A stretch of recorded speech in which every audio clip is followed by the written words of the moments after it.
memang menyantuni anak yatim itu baik, ya. Ana wa kafil yatim kahataini fil jannah.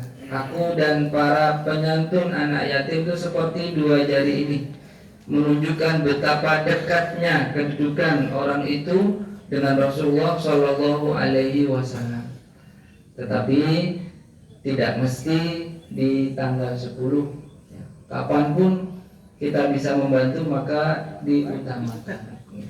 Ya boleh-boleh saja di tanggal 10 kegiatan Aisyah nggak apa ibu ya, asal tidak harus pusat-pusat gitu. Dan yang namanya yatim itu adalah mereka yang tidak memiliki ayah dan belum balik. Nah, kalau sudah balik sudah bukan yatim lagi. Saya juga yatim bagus kalau ya. Ini Bapak Ibu tentang mengusap kepala anak yatim. Kemudian tentang siapa yang membunuh Husain? Husain di Karbala tadi. Ya. Husain yang dibunuh adiknya Hasan ini disebutkan adalah Ubaidillah bin Ziyad, itu dari Kufah, kelompok ekstremis Bu, yaitu yang menjebak cucu Nabi ini. Nah ketika datang ke sana ternyata malah dibunuh Ubaidillah bin Ziyad. Namanya bagus sih Pak, tapi ternyata ini kelompok yang sangat ekstrim ya. Kemudian menjadi salah satu sebab terpecahnya umat Islam.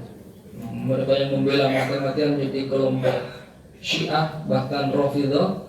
Kemudian ada kelompok yang lainnya yang menggunakan kesempatan itu dengan cara-cara yang tidak baik. Ubaidillah bin Ziyad seperti yang membunuh, siapa yang membunuh Utsman, yang membunuh Umar. Nah itu ternyata Allah takdirkan beberapa orang mulia itu wafatnya itu dibunuh. Umar itu juga dibunuh Bu. Tapi ini sesuai dengan doa Umar. Umar itu memohon kepada Allah agar diberikan syahid. Allahumma rizukna bi syahadata fi sabilik wal mauta fi madinati rasulik. Ya Allah, berilah karunia kepada kami, kepadaku untuk syahid di jalanmu, syahid di kota Nabimu. Maka enggak mungkin doa ini, kata para sahabat yang lain, mana mungkin bisa syahid dalam artian meninggal karena perang atau dibunuh kok di kota Madinah yang aman, damai, tenang, terjaga. Tapi Umar itu selalu yakin bahwa Allah punya cara untuk mengabulkan doa itu. Maka ketika Umar tanya siapa yang menikahmu, nah, ini adalah Abu Lu'lu' al-Majusi, orang alhamdulillah senang Umar, ternyata jalannya sesuai dengan doanya. Jadi syahid di jalan Allah Subhanahu wa taala. Sebagaimana Utsman pun demikian Bu. Abdurrahman bin Muljim yang membunuh Utsman itu melarang jangan biarkan ya, melarang meskipun Nailah salah satu istri beliau itu sudah menghalau pedang itu Bu. Pedang terhalau itu sampai tangannya berdarah. Tapi Utsman itu malah marahi istrinya itu, kan di rumah kan mungkin tidak pakai jilbab, ketika dia ikut menghalau itu belum pakai jilbab. Maka Utsman mengingatkan, inna irduki aghla min ruhi, kehormatanmu wahai istriku lebih mahal daripada nyawaku. Maka karena Utsman itu meninggal ketika beliau sedang baca Al-Quran, ditikam oleh tadi itu Bu, orang yang kotor hatinya. Kemudian yang ketiga tentang bagaimana caranya agar tradisi yang baik ini bisa berjalan, Pak. Ya, memang tradisi itu memang harus dibiasakan. Semua itu kan menjadi tradisi karena kebiasaan. Awalnya kan hanya dilakukan 1-2 orang, tapi lama-lama menjadi kebiasaan karena sudah mentradisi. Maka yang baik itu adalah mentradisikan dinul Islam, ajaran Islam, bukan menjadikan tradisi sebagai ajaran agama. Mungkin mudah-mudahan ini menjadi masukan untuk kita semuanya. Wallahu a'lam bishawab.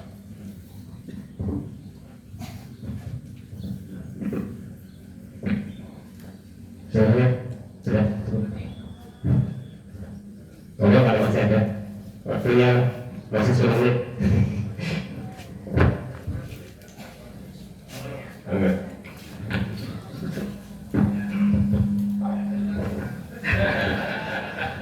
Terima kasih. Assalamualaikum warahmatullahi wabarakatuh. Ya, kemarin kajian ringan-ringan tapi menurut saya berat. Ya, ini tentang syafaat. Syafaat dari Kanjeng Nabi ada. Kemudian Al-Quran juga bisa memberikan syafaat. Nah, bedanya ini apa? Bedanya apa? Syafaat dari Kanjeng Nabi dan syafaat dari Al-Quran. Caranya atau waktunya kemarin itu memberi masukan bagus sekali. Tapi hari ini nggak ada nikah Bair ya. Yang kemarin yang saya sampaikan itu beliau yang bertanya, maka saya tanyakan di kesempatan ini. Jadi beda antara syafaat dari Kanjeng Nabi dan syafaat dari Al-Quran itu bedanya di caranya atau gimana waktunya. Terima kasih. Assalamualaikum warahmatullahi wabarakatuh.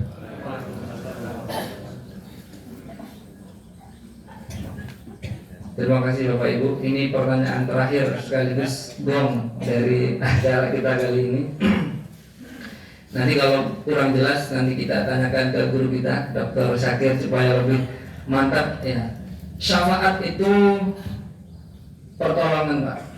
Al-Quran wasiyam yashfa'ani yaumal qiyamah. Al-Quran yang kita baca, puasa yang kita lakukan itu nanti menjadi penolong. Rasulullah Shallallahu Alaihi Wasallam itu juga memiliki syafaatul udma, syafaat yang sangat agung, Pak. Syafaat yang sangat agung. Syafaati li ahlil kabair min ummati. Bahkan syafaatnya Nabi ini bisa diberikan untuk ahli dosa besar sekalipun. Seperti apa syafaatnya? Sesuai dengan kebutuhan kita. Kalau kita ini ahli maksiat, maka dengan syafaat itu kita dibersihkan dosanya. Kalau sudah bersih dosanya berarti tidak ada yang menghalangi seorang mukmin dengan surganya Allah Subhanahu wa taala. Kalau orang itu sudah berada di level yang berikutnya, sudah bertobat ketika di dunia, sudah melakukan ketaatan-ketaatan, maka dengan syafaat itu dia akan dinaikkan derajatnya. Dinaikkan derajatnya. Tidak semuanya menghapuskan, tidak semuanya menaikkan derajat, tetapi sesuai dengan kondisi orang tersebut. Syafaat bisa datang dari jalur orang tua kita, karena ini merupakan keturunan orang yang soleh dan Allah menjaga zuriyah mereka. Atau sebaliknya Bapak Ibu, ada orang yang kaget, ya Allah kenapa kok saya mendapatkan kemuliaan setinggi ini, padahal saya biasa-biasa saja di dunia itu amalnya. Nah ini bistighfari waladikalak. Ini karena anakmu yang memohonkan ampun. Jadi itu syafaat datang dari anak kita, datang dari keturunan kita, datang dari amal kebaikan kita, atau datang dari Rasulullah Shallallahu Alaihi Wasallam. Man dalladhi yashfa'u indahu illa biidni. Ya. Tidak ada yang bisa memberikan syafaat kecuali yang mendapatkan izin dari Allah Subhanahu wa taala. Makanya di antara yang mendapatkan izin itu adalah Rasulullah Shallallahu Alaihi Wasallam. Beliau tidak mengambil jatahnya di dunia, Bu, tapi disimpan untuk di akhirat menjadi syafaatul uzma untuk umatnya. Jadi memang Rasulullah itu lebih berjasa bagi kita, melebihi kedua orang tua kita, melebihi siapapun manusia di dunia ini. Maka sepantasnya kita memperbanyak sholawat kepadanya. Allahumma sholli wa sallim ala nabiyyina Muhammad. Wallahu a'lam bishawab.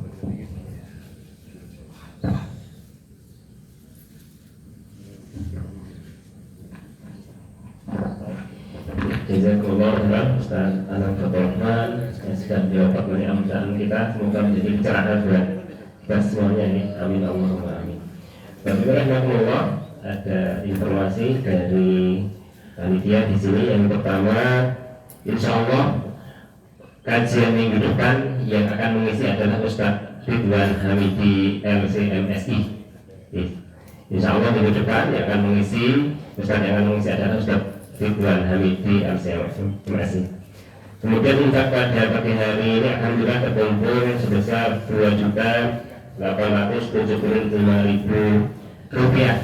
Alhamdulillah, semoga menjadi amal jariah Bapak Ibu semuanya. Amin Allahumma amin. Dan itu alhamdulillah, demikian kajian kita pada pagi hari ini. Semoga kita semua bisa mengambil manfaat dari apa yang disampaikan oleh Ustaz kita bersama. Marilah kita tutup dengan doa kafaratul majelis. Subhanakallahumma wa bihamdika asyhadu an la ilaha illa anta astaghfiruka wa atubu ilaik. Assalamualaikum warahmatullahi wabarakatuh.